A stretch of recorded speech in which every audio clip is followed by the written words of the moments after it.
There, as far as further experience with Blood Legion, another one that really sticks out in my mind that I thought was a lot of fun. Perhaps I wanted to know what your take on it was when they released the patch for Wrath and all the world bosses, the other capital city bosses, they were raised to level 80, and we're all level 70. But as a guild, you know, we we wanted to step up to the challenge and try and down those bosses on Illidan, the most populated server in the world, essentially. Um, what can you tell me about the Ironforge rage, the Ironforge raid? Well, I can tell you you're bad at talking. That's it's not my first language, man. No speak um, English. well, two things stick out in my mind about that one. First was you have to remember that Illidan's like it's a Generation One server. It's at 4 o'clock in the morning is swarming with people. Like you can hardly pick yourself out in Orgrimmar. There's so many people. And we decided we were going to go kill these faction bosses because why not? You know, we had nothing else to do. And the two things stick out in my mind is one, again, the server's super populated, Horde and Alliance.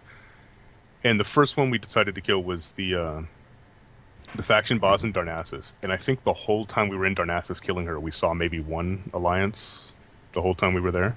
Right. And it took us about 15 minutes. You know, on the opposite side of the coin, the first time we tried to kill Bronzebeard in Ironforge, I don't think we even made it past the front gates. Yeah, that was rough. And we decided that if we were going to do it, we were going to have to approach it with a little more subterfuge, I guess. And we spent a couple of days planning it. And what we eventually came up with was corpse dragging some warlocks into Ironforge at different times of the day, mind you, because we didn't want people to know what we were planning. Right. So we had people taking their warlocks in there at different times of the day over the course of like 3 days, corpse dragging them into buildings where they could just log out and stay there. And then, and we planned on the raid and what we were going to do, and decided that if there was no way we were going to get it done unless we had more than one raid there.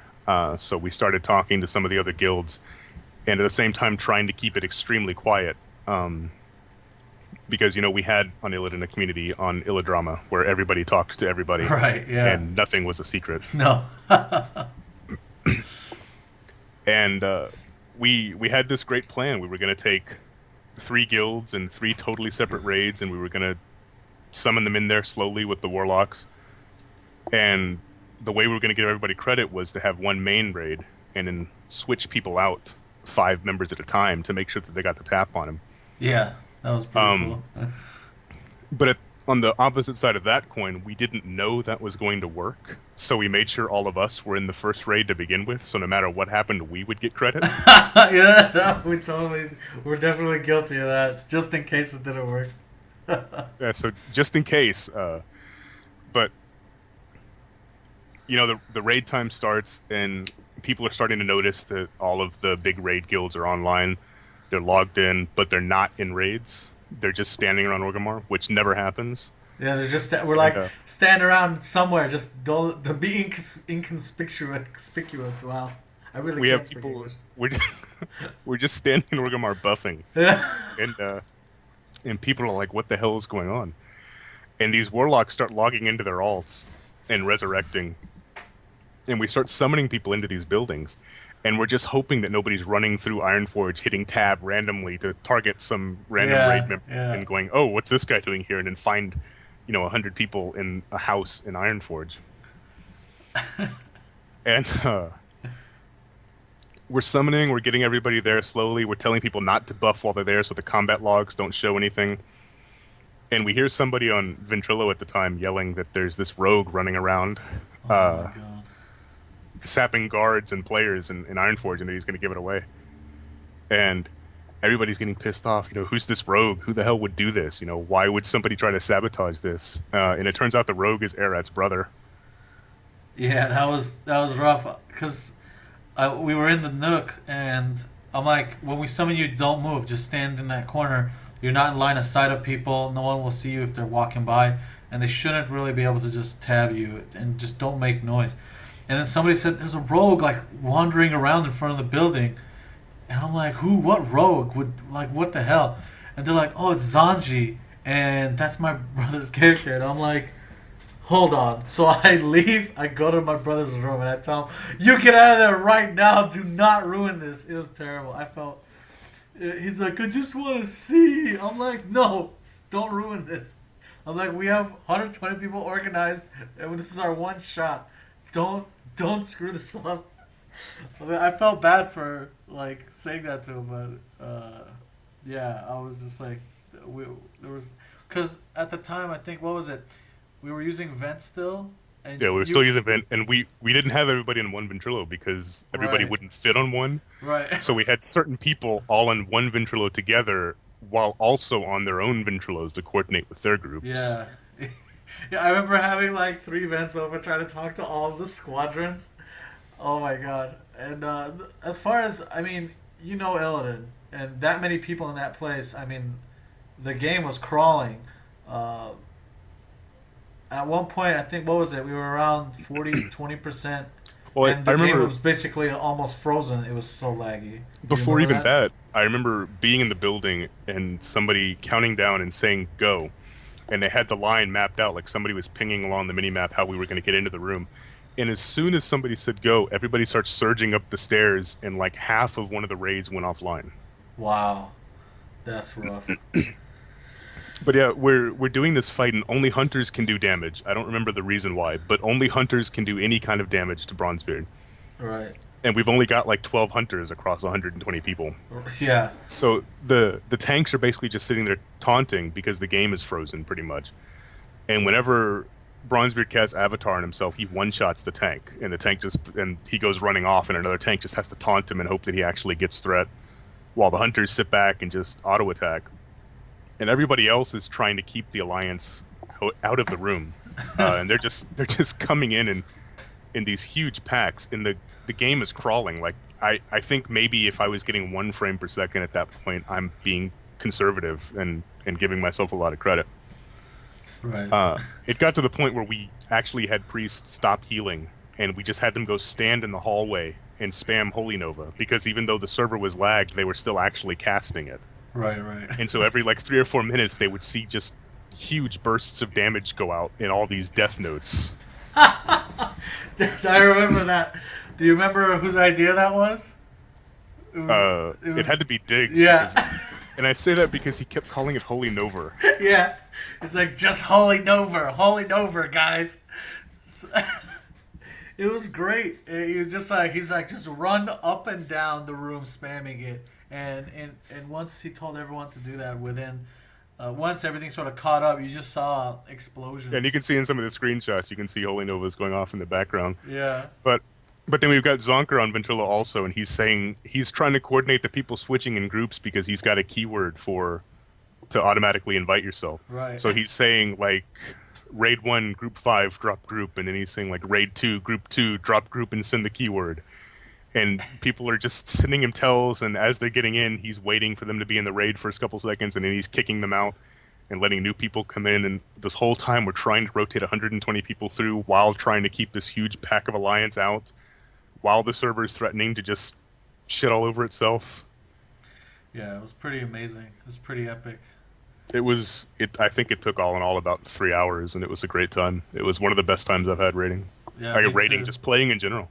I remember when we all got the achievement, the server crashed almost immediately. Yeah, when the toast came up, everybody Yeah. went offline. There was about like 120 of us horde in there. Then there was the entire alliance, and then all the guards and you see all the dead bodies in some of these screenshots.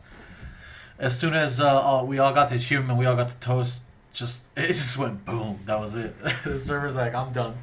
And everybody's yelling on Ventrilo because they think there's a chance it's going to get rolled back and we have to do it all over again. Yeah, we were worried about that. That was definitely in our minds.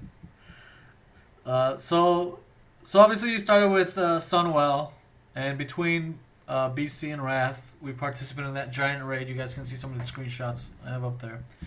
That was a big epic moment for us. So then coming into Wrath, they reintroduced Noxramas. Why don't you quickly tell us, because you actually were in one of the original guilds that got to play during level 60 Nax. What, just a quick take on what you think about the new Nax and whether you think it's a good or bad thing on that when Wrath came out. It's really hard to say. It felt like they released it at the right time when they released it at 60. Right. But at the same time, they told us that they had never intended to do that and it was going to be used somewhere else. Mm-hmm. And at the time, it didn't really make sense, where it could be used. Nobody was thinking about Northrend or Naxxramas being there. And even knowing that, seeing it again in Northrend was, I guess, disappointing. Just from the sense that we knew going in, we were already going to know the fights. There wasn't going to be anything different. We won't really talk about Patchwork and what happened there. But it was just, I guess it was weird to see because all this time, we're playing the game, we're seeing new content, new bosses, new mechanics, and then suddenly we have a tier 1 raid that's a complete rehash of old content. There's no new lore. I mean, I think the only significant change they even made to the instance was that instead of High Lord Mograine being one of the Four Horsemen, now Baron Rivendare was one of the Four Horsemen, and he's no longer the boss of Stratholme, so it's, Right. But on the flip side of the first tier of Wrath, obviously the consensus was they sort of fell short on rating tier for the first tier of Wrath, mainly because they redid Nax. Whatever the reasons were, the fact still remained. There were only 2 new bosses, and that was Malygos and Sartharion. Now, one thing I'd love to talk... Now, Sartharion, on the other hand, was different from Nax in the sense that it had difficulty levels. It was the first hard mode that sort of gave birth to the entire hard mode rating of nowadays that sort of segregates the hardcore from just a casual raider. You were actually a part of a lot of the progression on not only the 10-man but 25-man 3 Drake Sartharion. What can you tell us about that, your experiences doing that, and your take on essentially the direction they were going with? Well, as far as the actual progression, I remember it being literally one of the most stressful periods of my life. And I say that tongue-in-cheek, but it was actually one of the moments where it was the first time where I really considered quitting because I didn't think the game was a game anymore.